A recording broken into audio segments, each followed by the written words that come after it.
এই যে পার্শ্ববর্তী ভারত দেশ স্বাধীনের পর আজ পর্যন্ত বন্ধুত্বের পরিচয় দিয়েছে? কথা বলে শুধুই তো ক্ষতি করছে।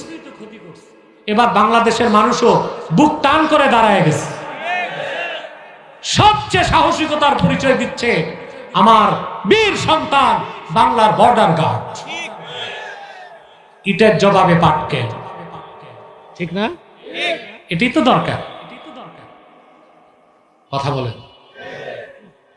বিজাতি যদি মুসলমানের ভদ্রতাকে দুর্বলতা মনে করে তখন সে আঘাতের পর আঘাত করবে, আর ইটের জবাবে যখন পাটকেল হবে ইউটার্ন নিয়ে ভাগবে।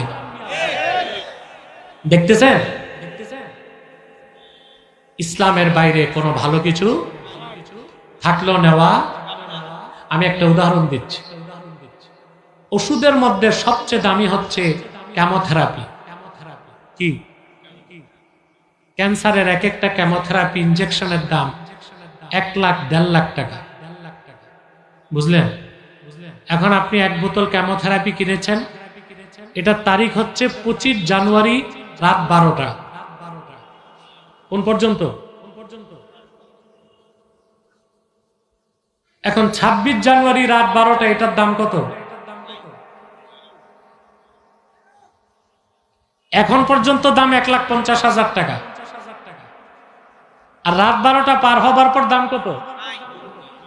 1 টাকা 50 পয়সা। তো কেউ কিনবে?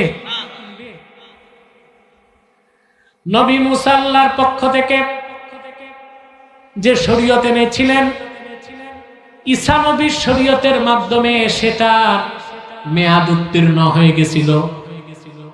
ঈসা নবীর মাধ্যমে যে শরীয়ত ছিল 1500 বছর আগে মুহাম্মদ সাল্লাল্লাহু আলাইহি সাল্লামের শরীয়তে মুহাম্মাদিয়ার কারণে ঈসা নবীর শরীয়তটা রিজেক্ট হয়ে গেছে। এখন শুধু ইসলাম, কেবলমাত্র ইসলাম, একমাত্র ইসলাম। ইসলামের বাইরে অন্য কোন ধর্ম থেকে ভালো কিছু থাকলেও নেওয়া যাবে না, কারণ মেয়াদ শুধু ইসলাম, শুধুই।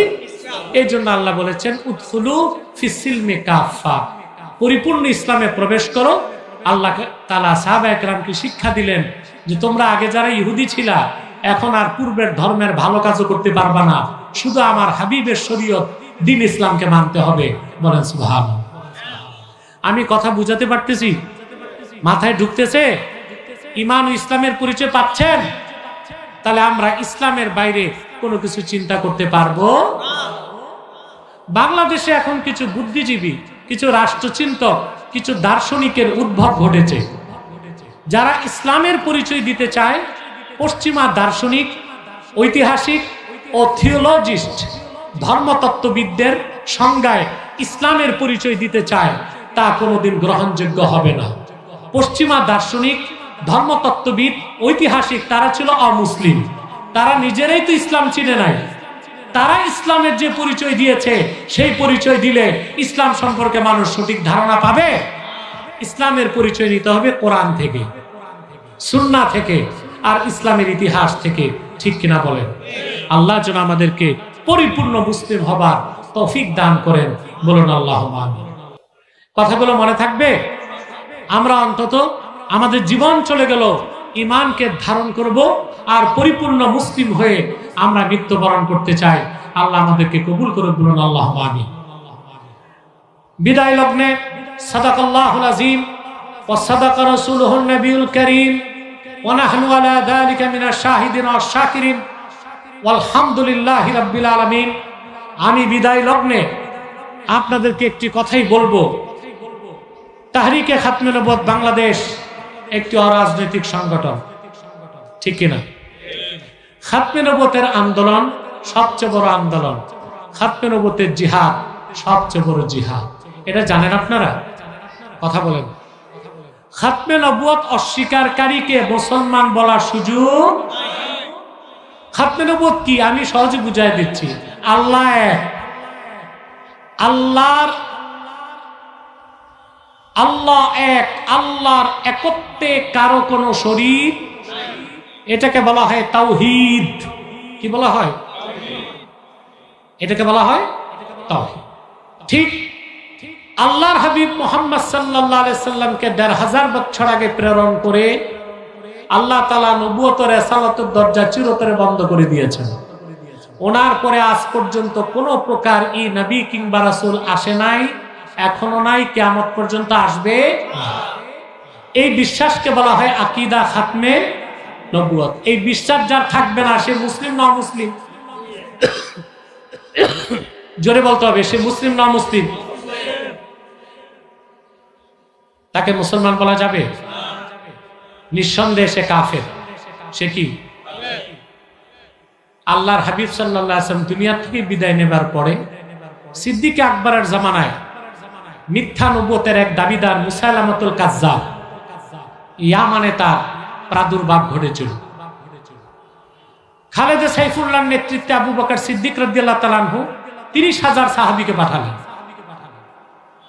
মুসলমান, আপনি অবাক হবেন, ১৫০০ বছর আগে রাসূলুল্লাহ নূরের জমানায় যতগুলো যুদ্ধ হয়েছে সবগুলো যুদ্ধে ইসলামের পক্ষে আর বিপক্ষে মোট মানুষ নিহত হয়েছিল মাত্র ১০১৮ জন। আর মিথ্যা নবুয়তের দাবিদার মুসাইলামাকে হত্যা করতে যে একদিনে ২৪০০ সাহাবী শাহাদাত বরণ করেছিল। তাহলে খাতমে নবুয়তের আন্দোলন সবচেয়ে বড় আন্দোলন, খাতমে নবুয়তের জিহাদ সবচেয়ে বড় জিহাদ।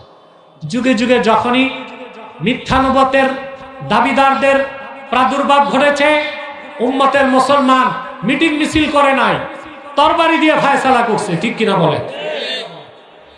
আমার ভাইয়েরা, আমার বন্ধুরা, আমার আল্লাহ ও নূর নবীজি আমার মুহাম্মদ সাল্লাল্লাহু আলাইহি ওয়াসাল্লামের ইসলাম ও কোরআনের হাজার হাজার হাজার বছর পরে বর্তমান ভারতের কুখ্যাত পাঞ্জাবের কুখ্যাত গুরুদাসপুরের কুখ্যাত কাদিয়ানে ইংরেজ আমলে এক শয়তান নিজের নবী দাবি করছে।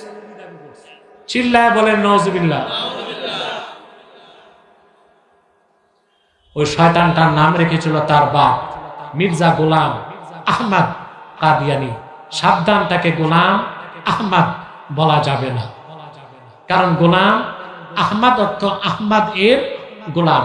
কোন কাফের কোনদিনও গোলাম আহমদ এর গোলাম হতে পারে না। আর কাদিয়ানের কাজ্জাব ছিল শেষ দরজার কুখ্যাত কাফের। সে গোলাম আহমদ এর গোলাম ছিল না, সে ছিল কুখ্যাত শয়তানের কুখ্যাত গোলাম। কাদিয়ানের কাজ্জাব মিথ্যা নবুয়তের দাবিদার মির্জা গোলাম শয়তান কাদিয়ানির উপর গজব এসেছে ১৯০৮ সালে। যখন গজব এসেছে, কাদিয়ানের কাজ্জাব মিথ্যা নবুয়তের দাবিদার মির্জা গোলাম শয়তান কাদিয়ানি ১৯০৮ সালে ধ্বংস হয়ে কুখ্যাত জাহান্নামের কুখ্যাত কুকুরে পরিণত হয়েছে। তার অনুসারীরাও ধ্বংস হয়েছে। বর্তমানে কিছু কাদিয়ানি বাংলাদেশে আছে। নাম পরিবর্তন করে করে তারা মিথ্যা পরিচয় দেয়। কখনো নিজেদের পরিচয় দেয় আহমদী জামাত, কখনো বলে আহমদিয়া জামাত, কখনো বলে আহমদী সম্প্রদায়, কখনো বলে আহমদিয়া সম্প্রদায়, কখনো বলে আহমদী মুসলিম জামাত, কখনো বলে আহমদিয়া মুসলিম জামাত।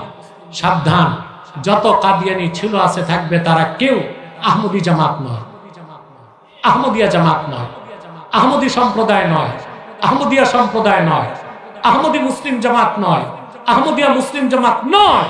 তারা শয়তানি জামাত, কুখ্যাত জাহান্নামের কুখ্যাত কুকুরের দল। আমাদের সকল দলের একটাই দাবি, অনতিবিলম্বে স্বাধীন বাংলায় শয়তান কাদিয়ানীদেরকে রাষ্ট্রীয়ভাবে অমুসলিম ঘোষণা করতেই হবে, করতেই হবে, করতেই হবে।